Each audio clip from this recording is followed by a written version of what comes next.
Welcome to the Code Evolution Monitor Senior Capstone Project. I'm Adam Vogel, and I primarily worked on the backend and the data management.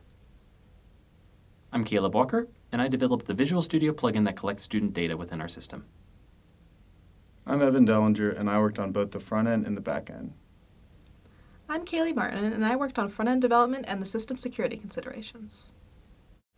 To introduce you to our project, the problem that we are seeking to solve is that when professors hand out assignments, they only get to see the finished product when students submit it, but nothing about how they got there. To address this, we are collecting data while students code, and then providing analysis of that data while the assignment is in progress and storing it for future use. Imagine you're a professor and a student comes to you with an issue about their assignment. When you look into the data provided by the Code Evolution Monitor, you can see that this student has significantly more lines of code than the average student, and that they've spent much more time than should be needed. From this information, you can see that the student is overcomplicating the problem, and then you can get more insight by exploring the recent code snapshots taken by the Code Evolution Monitor.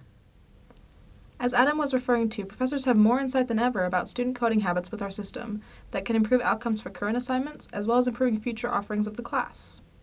Teaching assistants can benefit from our system during their office hours to more efficiently locate problem areas within student code. Students can also learn more about their habits and how they match up against other students in the class. Data flows in our system beginning with the Visual Studio extension/plugin, which will collect data about how the student codes. This information is then pushed up to the backend. The backend then communicates with GitLab, which manages our remote repositories and our SQL database. Finally, the main user interface is our webpage that displays statistics and data visualizations, as well as the code itself. Now that you know a little bit more about the project, we'll begin with a system walkthrough. This is a demonstration of how a student will use the Code Evolution Monitor Visual Studio extension. To start off, they will move to the Begin Assignment tab in the Code Evolution Monitor window.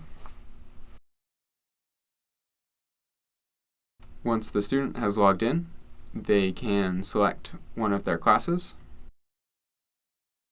And once they have selected one of their classes, they can also select an assignment for that class.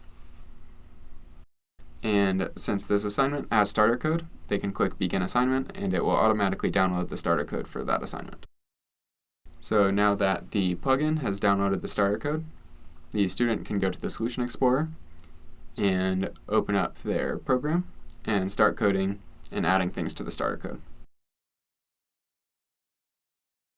Now, as the student is coding, they can continue to work on an assignment as they normally would.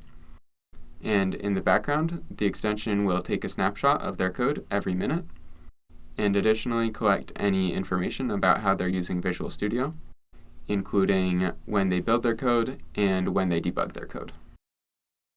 For assignments that do not have starter code, when you click Begin Assignment, it will link to whatever solution is currently open in Visual Studio.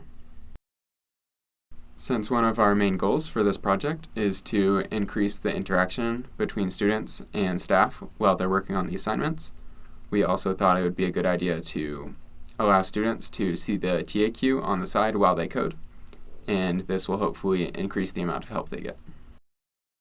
Students can also access the Code Evolution Monitor website directly from the plugin. So after a student is finished coding, they can click on the link in the plugin, and that will take them to our website. So after a student is logged in, they will be able to click on their classes and see their classes here. We'll go ahead and click on 41 and 50. So from here, we can see the assignments, and we can click on an assignment to drill further into it. Here's an overview page where you can see the student's code, some commit metadata, as well as a graph and some quick statistics. So here we can actually scrub along the code and see how the code is changing every minute. You can also see where this lines up in the lines of code graph. And then we can also look at some more different graphs like total time here, and then also comments. Moving on, we can see the file diff here, and this is if you want to get a even more in-depth comparison and see exactly the different lines of code between two different commits. And then moving on, we can see the individual statistics for a student. This is where we can see all of the different statistics and all of the different graphs here. So as you can see, we can look at lines of code, comments, as well as total time. Now we will be showing what professors see from our Code Evolution Monitor website. Professors can look at their classes they're teaching for a given semester. Professor can see some overview information about a particular assignment. And once they go into it, they can see the percent of students that have started an assignment. They can also see some graphs, such as average lines of code completed by the students, the number of students that have started an assignment at a given time, and the number of lines of code that have comments. A professor can look at more detailed metrics related to time, such as coding sessions or average start date. We also have code metrics, including lines of code and number of comments. The Code Evolution Monitor also supports auto-grading functionality, where it will report how many tests a student's code is passing, but this particular assignment does not have a test suite set up. A professor can also look at an individual student's code. This is the same view as we saw in the student website demonstration. It's just that a professor can look at all students, whereas a student can only look at their own code and statistics. When creating an assignment, a professor can import some details from Canvas to streamline the creation process. Professors can create a remote repository for starter code that they can upload to for students to use in the plugin. And professors can decide if they're allowing students to view class average statistics. An assignment can also be linked to a previous assignment if it is a continuation, so that all of the student code will be stored in the same place. Now that we've seen the project, let's talk about the process of making it. For the front end, we used Angular Framework and a variety of visualization packages. The plugin was developed using the Visual Studio SDK and libget2sharp. The backend was built on ASP.NET Web API Framework. Our web server is a Microsoft IIS instance with an SQL database.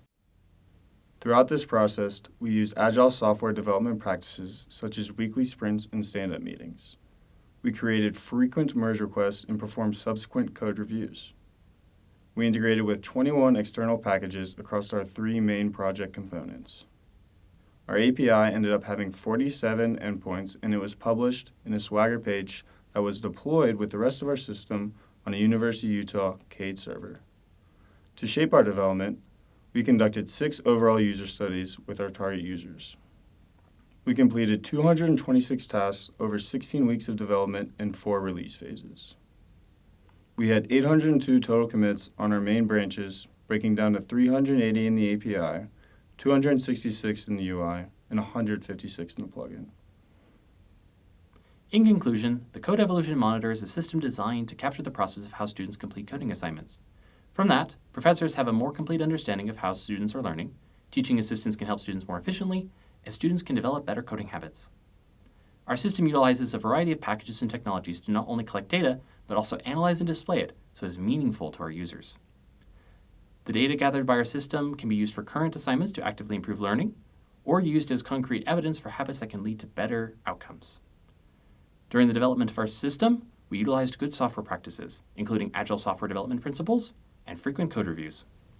Looking forward, we hope this system can serve as a tool to help educators and students alike in future semesters. Thank you for watching.